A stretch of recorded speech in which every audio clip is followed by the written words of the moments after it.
ನಮಸ್ಕಾರ ವೀಕ್ಷಕರೇ. Name fame ಬಂದ ಮೇಲೆ ಜನರು ಬದಲಾಗುವುದು ಸಹಜ. ಅದೊಂದು ದುರಹಂಕಾರ ಆಗಿರ್ಬೋದು, ಅಹಂಕಾರನೇ ಆಗಿರಬಹುದು, ಕೆಲವರಿಗೆ ಹುಟ್ಟುಗುಣ. ಕೇವಲ ಸೋಷಿಯಲ್ ಮೀಡಿಯಾದಲ್ಲಿ ಕಮೆಂಟ್ ಮಾಡಿದ್ದಕ್ಕೆ ಸಾಯಿಸ್ತಾರೆ ಅನ್ನೋದಾದರೆ ಮತ್ತ್ಯಾಕೆ ನೇಮು ಫೇಮು ಬೇಕು? ಸ್ವಲ್ಪ ಫೇಮಸ್ ಆದರೆ, ಪಬ್ಲಿಕ್ ಫೇಸ್ ಆದರೆ ಪಾಸಿಟಿವ್ ಆ್ಯಂಡ್ ನೆಗೆಟಿವ್ ಎರಡೂ ಕಮೆಂಟ್ಗಳು ಬರುತ್ತೆ. ಅದೆರಡನ್ನು ನಾವು ಎಕ್ಸೆಪ್ಟ್ ಮಾಡ್ಕೊಬೇಕು.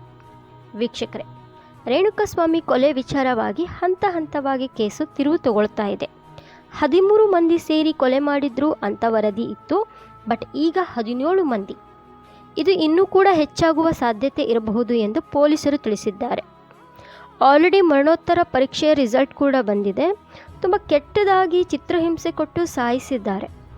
ಜೂನ್ 8ಕ್ಕೆ ರೇಣುಕಾಸ್ವಾಮಿಯನ್ನು ಕಿಡ್ನಾಪ್ ಮಾಡಲಾಗಿತ್ತು. 11 ಗಂಟೆಗಳ ಕಾಲ ಅವನಿಗೆ ಚಿತ್ರಹಿಂಸೆ ಕೊಟ್ಟಿದ್ದಾರೆ. ಮರಣೋತ್ತರದಲ್ಲಿ ಮರ್ಮಾಂಗಕ್ಕೆ ಗಂಭೀರವಾಗಿ ಪೆಟ್ಟು ಬಿದ್ದಿದೆ, ಅತಿಯಾಗಿ ರಕ್ತಸ್ರಾವವಾಗಿದೆ, ಹೊಟ್ಟೆಯಿಂದ ಕೂಡ ಬ್ಲೀಡಿಂಗ್ ಆಗಿದೆ ಎಂದು ತಿಳಿಸಿದ್ದಾರೆ. ಹಾಗೂ ಪವಿತ್ರ ಗೌಡ ಕೂಡ ಮೊದಲು ಚಪ್ಪಲಿಯಲ್ಲಿ ಹೊಡೆದಿದ್ದಾರೆ ಎಂದು ಆರೋಪಿ ತಿಳಿಸಿದ್ದಾರೆ. ಈ ಕೇಸ್ನಲ್ಲಿ A1 ಅಪರಾಧಿ ಪವಿತ್ರ ಗೌಡ ಹಾಗೂ A2 ಅಪರಾಧಿ ದರ್ಶನ್ ಅಂತ ತಿಳಿಸಿದ್ದಾರೆ. ಹೀಗೆ A17 ತನಕ ಇದೆ. ಈ ಸಂಖ್ಯೆ ಇನ್ನೂ ಹೆಚ್ಚಾಗಬಹುದು. ಆರೋಪಿಗಳು ತಪ್ಪನ್ನು ಒಪ್ಪಿಕೊಂಡಿದ್ದಾರೆ.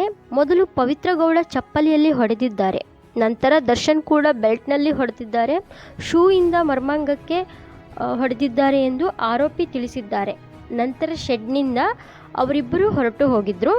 ಅಷ್ಟರಲ್ಲೇ ಅವನ ಪ್ರಾಣ ಕೂಡ ಹಾರಿ ಹೋಗಿತ್ತು.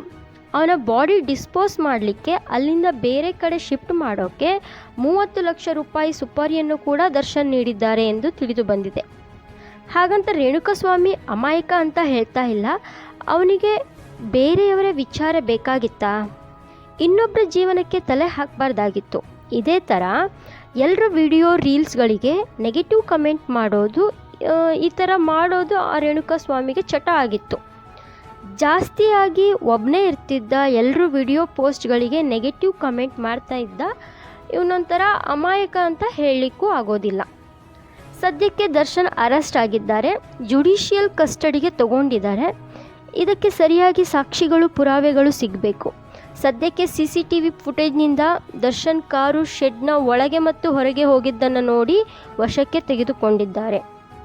ಆದರೆ ಇವತ್ತಿನ ಬೆಳವಣಿಗೆ ಏನಂದರೆ, ಅಲ್ಲಿನ ಸೆಕ್ಯುರಿಟಿ ದರ್ಶನ್ ಮತ್ತು ಇನ್ನಿತರ ಆರೋಪಿಗಳನ್ನು ಪ್ರತ್ಯಕ್ಷವಾಗಿ ನೋಡಿದ್ದಾರೆ ಎಂದು ತಿಳಿಸಿದ್ದಾರೆ. ಆ ಸೆಕ್ಯುರಿಟಿ ಕೂಡ ಒಪ್ಪಿಕೊಂಡಿದ್ದಾರೆ, ನಾವು ದರ್ಶನ್ ಹಾಗೂ ಆರೋಪಿಗಳನ್ನು ಕಣ್ಣಾರೆ ನೋಡಿದ್ದೀನಿ ಅಂತ. ಈ ಹೇಳಿಕೆ ಪ್ರಕಾರ ಐ ವಿಟ್ನೆಸ್ ಇರೋದ್ರಿಂದ ದರ್ಶನ್ಗೆ ಬಹುಶಃ 10 ವರ್ಷ ಜೈಲು ಶಿಕ್ಷೆ ಆಗಬಹುದು, ಆಗದೇ ಇರಬಹುದು. CCTV ಫುಟೇಜ್, ಸೆಕ್ಯುರಿಟಿ ಹೇಳಿಕೆ ಹಾಗೂ ಶಸ್ತ್ರಾಸ್ತ್ರಗಳು ಇವೆಲ್ಲ ಕೊಲೆಗೆ ಸಾಕ್ಷಿಯಾಗಿದೆ. ಒಬ್ಬ ಪ್ರಭಾವಿ ವ್ಯಕ್ತಿಯನ್ನು ಪೊಲೀಸರು ಅರೆಸ್ಟ್ ಮಾಡ್ತಾರೆ ಅಂದರೆ ಸುಮ್ಮನೆ ಮಾಡೋಕ್ಕಾಗೋಲ್ಲ.